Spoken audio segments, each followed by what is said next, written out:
He won 2 gold medals with Canada at the World Junior Championships, was drafted 9th overall in the 1993 NHL entry draft, and played in 671 NHL games with the Dallas Stars, New York Rangers, San Jose Sharks, and Edmonton Oilers. He joined the Canucks in 2017 as an amateur scout and was promoted to Director of Amateur Scouting in 2021. Todd Harvey is our guest today on the Canucks Insider Podcast. Todd, thanks for taking some time here jumping on the pod here. Yeah, thanks for having me. I wanted to ask about the World Championships to start. The World Juniors and you getting your experience there. You wore a letter at both times you were there, but to win gold as captain of Canada, like how cool was that moment for you? Well, I'll tell you, it was the lockout year. So, no hockey being played, and it was at Christmas time. It's such a big thing. And as a kid growing up, you always watch that on TV, and I got the opportunity to play in Red Deer there, and ended up being the captain of the team. And we had some really good players. We had a real good team, and it was just an exciting time. To have all eyes, of Canada obviously on us, and we were lucky enough to be. We won it 7-0. We went, and I don't know if that was the first time that a Team Canada went 7-0, but we ended up winning the gold, and it was a great time. And it was back-to-back for you, so hell of an experience with you and Team Canada. I'm sure back then it must have been some awesome teams that you're a part of back then. Well, the first year we were in Czech, and actually a lot of the guys like Pronger, Korea, they were all playing in the National Hockey League. So we were kind of a team that was an underdog going in. The big bad Swedes were good at that time, and I remember getting to the arena in Czech and watching the Swedes practice. I was like, "Oh, we're in trouble, right?" And we ended up playing them in the final game. The way it is now is different. They had 7 games, and you had to win all your games. There was no semifinal and that kind of thing. So we played them in the last game. All they had to do was tie us, and we were up 5-4.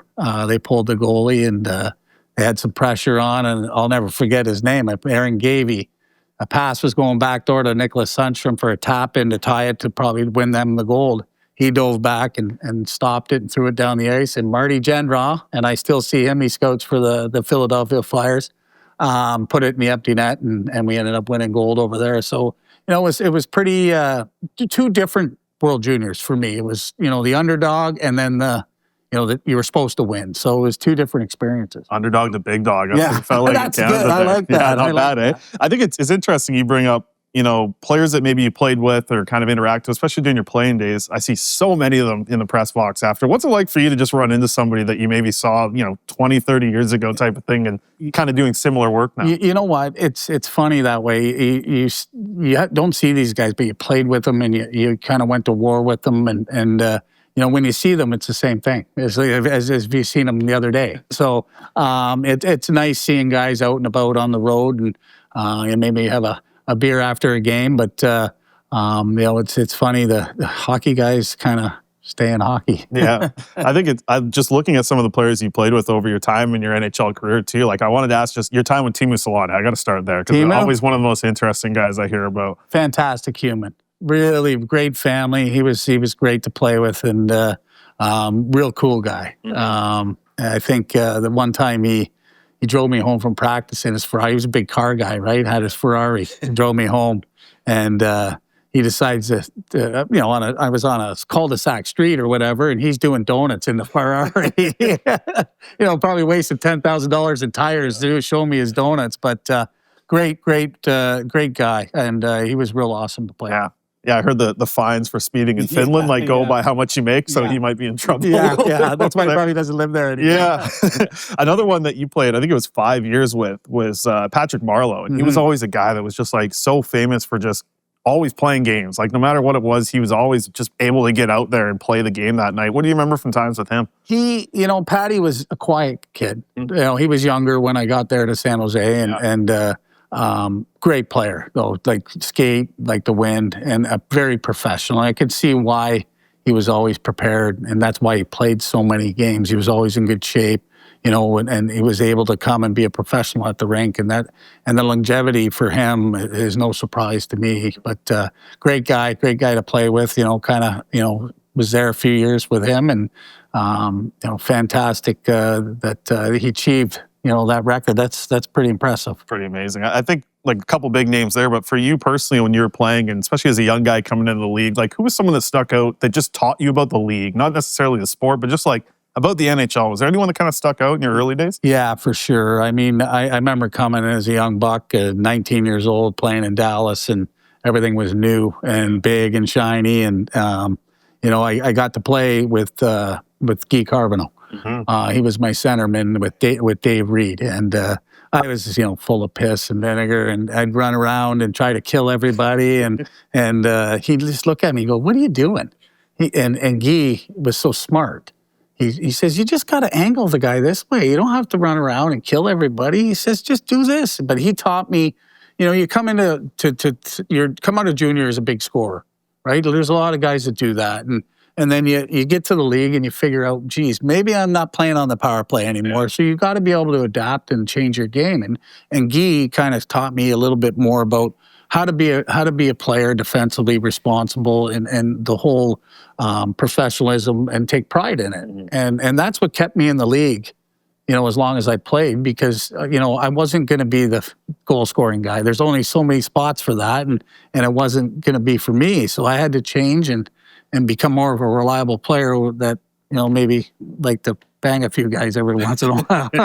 Sure. I think what's interesting too is like you started off as a coach. I saw you with the Guelph Storm for a little bit as an assistant coach, and then you make the transition to scouting. As a guy who goes and has a hockey career, how did you kind of start with coaching, and how did it evolve into scouting ultimately for you? Like, what was the path there? It's funny. One of my good friends is Scott Walker. So he was coaching up in Guelph, and I was home in Cambridge. Is quite close, and we live in the same town. And he asked me, he said, "Would you like to, come on, I want you to come up and coach with me?" And I was like, yeah, okay. And so I tried it out and enjoyed it. And my first year, we ended up going Memorial Cup, right? So we had a great team. I'm like, this coaching stuff's easy. But then the next year, we won 13 games. So things kind of get back to reality. But I got into it, enjoyed it. I think when I got done playing, it's a tough transition. And I think at the end of the day, you're mad at the game, you just don't want anything to do with it. But you still, when you figure out the step away from it, you really miss it. And you miss being in the grind and being part of something, trying to build something and win. And I got back into the coaching and found that spark again. And, we had some good years there. We had some, tough years. So they kind of, you learn a little bit about yourself. And I think the transition to scouting was a big change, because coaching is a lot different than scouting, right? So, and I find I had to change my whole thought process. And you used to watching the game as a scout, you're like, what's that coach doing, right? Why are they playing? But I don't care what the coach does. I'm more about, you have to realize that you're watching the players and what attributes do they have and all that different kind of things. And it's a change for a lot of guys that come from coaching, but you have to step away and kind of take it all in and kind of change your thought process on what you're doing and watching. Yeah, because I think what's interesting about scouting, and I love scouting, I love what you guys do. It seems like such an interesting job, but the thing that I think is so interesting about it is like the way that I look at it different from coaching is just like you're projecting. So yeah, 100%. When you're coaching, you're trying to get the best out of him 100%. At that moment, but projecting a player, like what led you to kind of make that a strength of yours as you were watching the game? Well, I think playing helped, knowing what it takes to get there. You also see what doesn't work. I've played with guys and played, against guys that were really good players, but they didn't have it. It didn't all come together for them. And that's what you're hoping with when you're scouting. You're watching the guy, what's he going to be at, 22, 23, when he kind of becomes a man and everything comes together. And I think it's the hardest job, to be honest with you. When they're in the NHL, they're already, they're there. This job that we have, the projecting part of it, you're going to miss sometimes, because maybe you're projecting this guy to be high. He has this special quality, but nothing else comes together for him, at the end of the day. Maybe he's missing the hardness, the compete level, but he has so high-end skill that you're betting on that high-end skill, and it doesn't come together with him. So there's a lot of things that you can miss on, but you're hopefully, when you're projecting that, is that it does come together, and that's when you hit a good one, right? Yeah. With 8 years doing it now, I'm sure like you've learned a lot, especially watching over how different you are coming into year 1 to year 8. 100%. What's like the main thing that you wish you could go back and tell yourself in that first year as a scout? It's okay. Don't be stubborn. It's okay to change your mind. I think at the end of the day, sometimes if you're stubborn and you think you're right all the time, you're going to miss, and you're not going to make the right decision. I think you have to be open to listen to your scouts.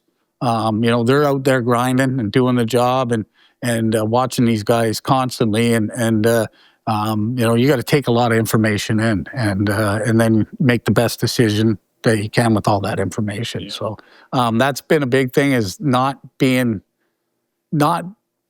don't be worried about not changing your mind and being wrong.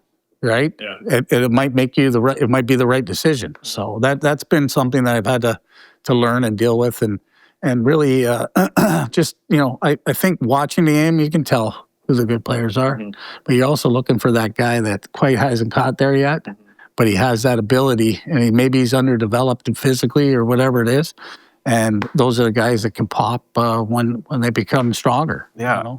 I find it so interesting. It's something you even mentioned like at the start of this, like about yourself. You weren't going to be a scorer at the NHL level. So I find that being such a hard thing to project. Like when you're watching these guys, whether it's, the J20 league in Sweden or the WHL, and they're scoring all these points, a lot of people see that on draft day. Like, this is how many points you had that year. I have a feeling that's not what the scouts are looking at all. Not at all. I mean, the hardest thing to do is score goals.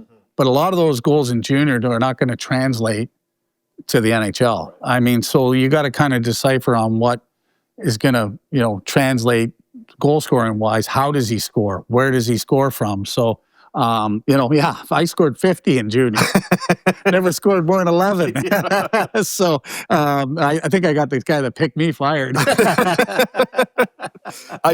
It's interesting because I've heard you talk about it before, that like skating and competitiveness are two things that kind of immediately pop, whether you're in the rink or you're watching it on tape.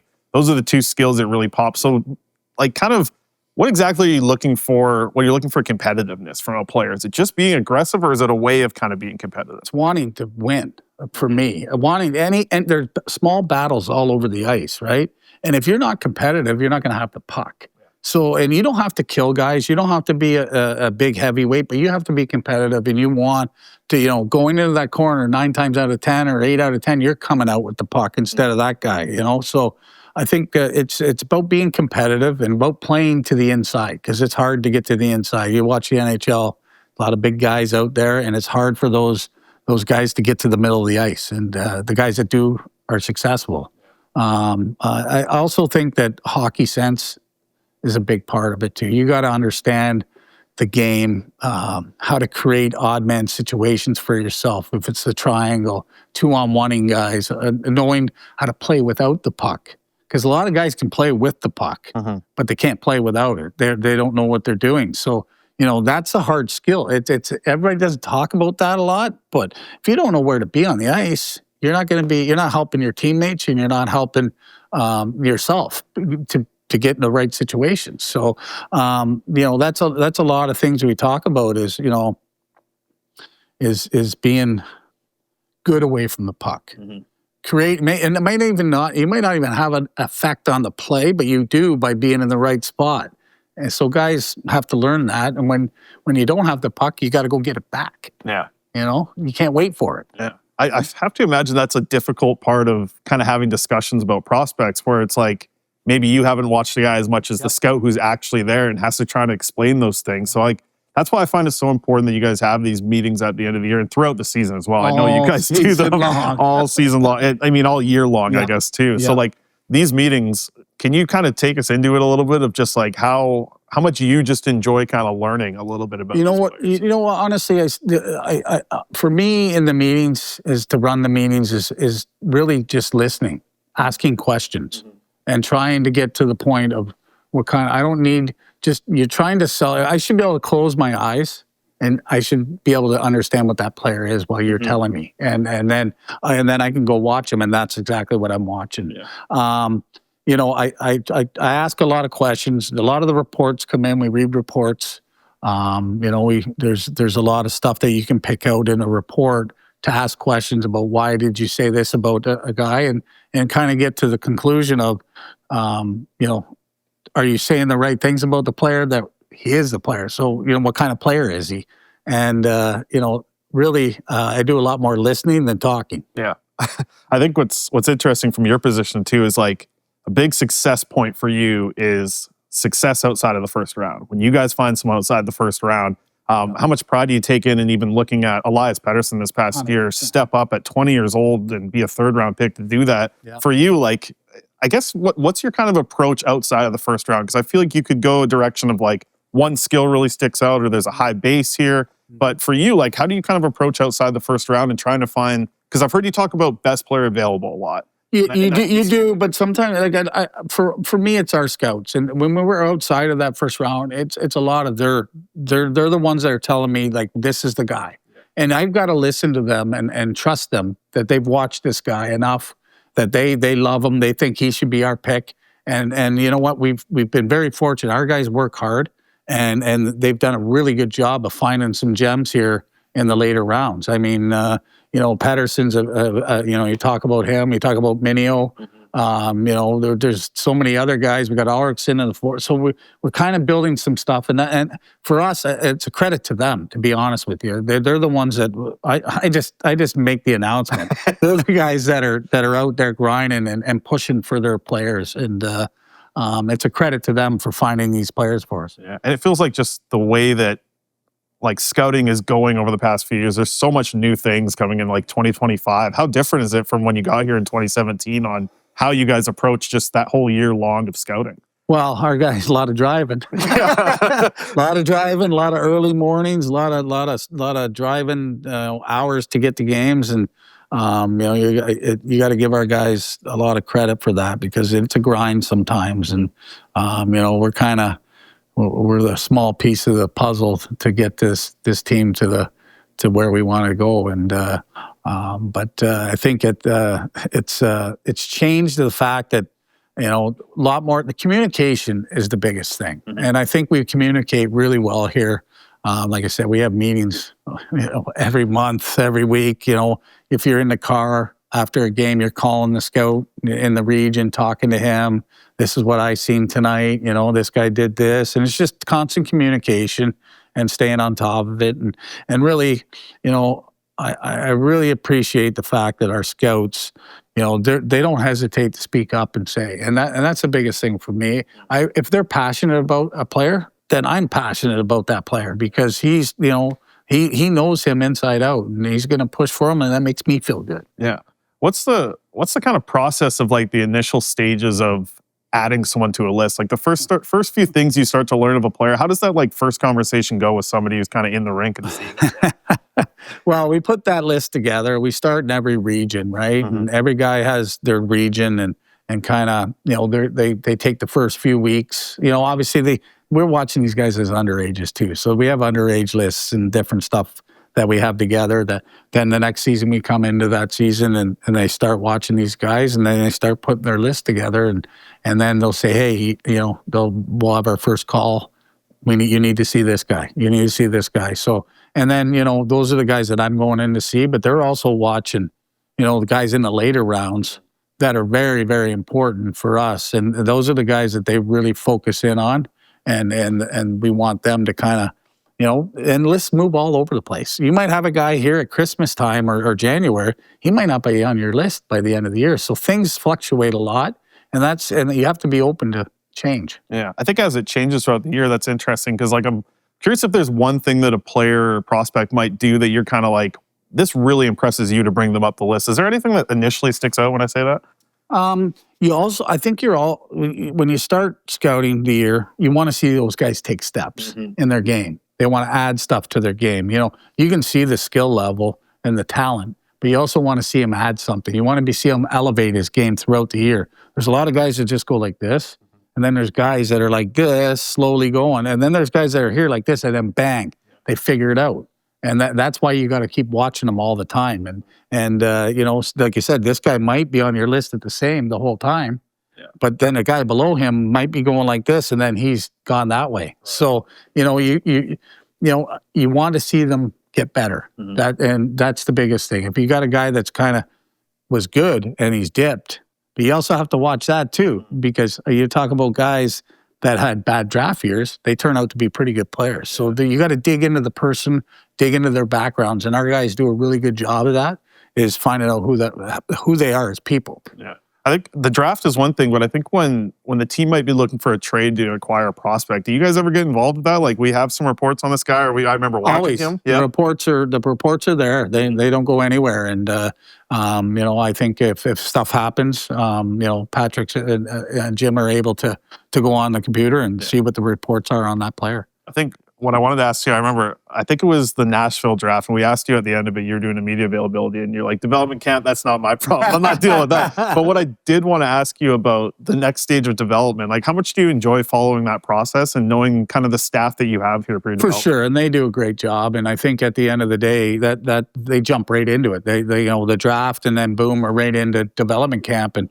I think we've done a good job developing our players here. Especially some guys that we've taken in the last round. We got Grill. We got him in the 7th round. He's done a really good job jumping in this year, first year pro, and he's really games blossomed. So I follow along. You're just not setting up schedules for that. Exactly. Yeah. But but I'm out there. We see the guys. We're out watching other players, but our guys are playing in those games, and we put reports in on them to make sure that our development staff knows if something comes up. You're on the phone, making sure you're giving everybody a heads up. What has it kind of done for the group, especially dealing with the prospects and the young players, just having Abbotsford now be so close? It feels like that is just becoming such a great spot for a 20-year-old to make that jump, because it's a difficult jump going from 100%. Junior to pro. You've seen that from Europe as well. Yeah. But some of these guys, like, we're finding that Abbotsford seems to be a great spot for them to develop. I think they're doing a heck of a job there with the development process. The whole thing being close to here, I think that's really helped.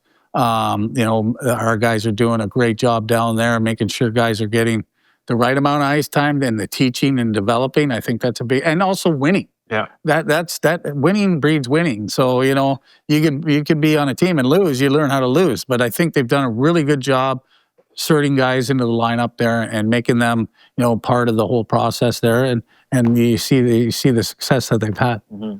So I'm not going to get you to disclose your list, because I know you won't. But I want to go, like, what's the thing you love the most about your list and putting it together, and what's the thing you hate the most about putting it together? Because I look at it too much. Yeah. That's the problem. I mean, I love putting it together because it's new every year, right? It's just something new every year. Every year there's different players, and you put them on the list, and you're trying to put the best list you can together. I love building the list.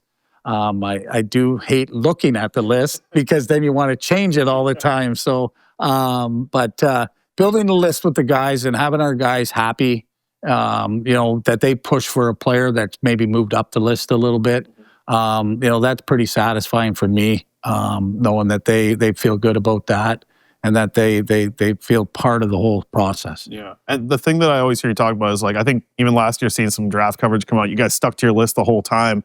But I guess the hard part that I don't really fully understand is, like, how you value a forward compared to a defenseman, compared to a goaltender. Like, that's got to be a difficult part of putting the list together. If you can find out, let me know.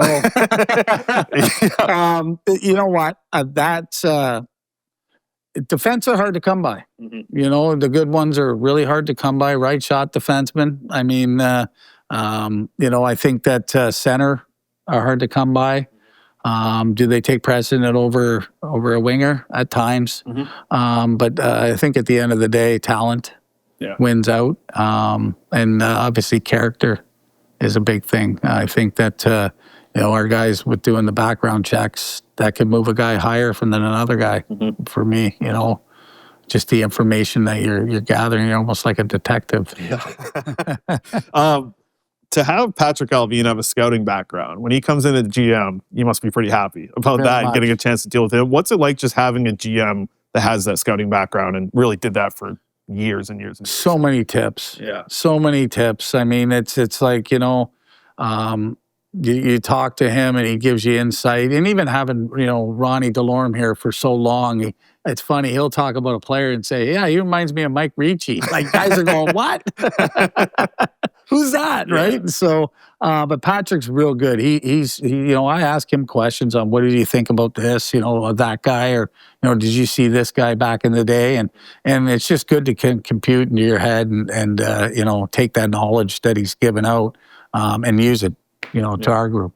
How much is kind of determined with how you guys are picking with like what's already in the organization? Or is it strictly you're still going with like best player and it doesn't really matter position? You know, you could, I mean, I think you're going best player. But at the end of the day, I think that, you know, sometimes all equal, you might take that centerman over that winger if it's all equal. But you know, when we put our list together, we try to make sure. That's why we go over it thousands of times and make sure that it's all the way down and done. And we really try to stick to our list. You know, from the list we started, it's next player up. So I don't think there's too many times that we've actually moved. Yeah, I think what's interesting too is like I've heard that every list is like so different. Like you might have 60 different guys in somebody's top 100 compared to another team's. Yeah. So like for you guys, it must be pretty cool on draft day when you're like, this guy is 21 on our list and we're getting him at 95. Like those must be pretty great. That's when you feel really good. Yeah. You know, when all of a sudden they fall and you're like, ooh. Yeah. But that's the way it is. And everybody, scouting's all about, you know, everybody has a different opinion. And that's what makes it great. Our scouts all have different opinions on players. You know, I might see the same guy as they did, but they have a totally different opinion than that. But what makes it great is I want to listen to what their opinion is, so I can maybe make a different judgment on what I think. So, and teams are all over. You're going to look at this year's draft and you're going to go, it could be all over the place. Yeah. You know, it's one of those drafts where, you know, we put our list together to the best of our abilities to make sure the players that we want to be Vancouver Canucks.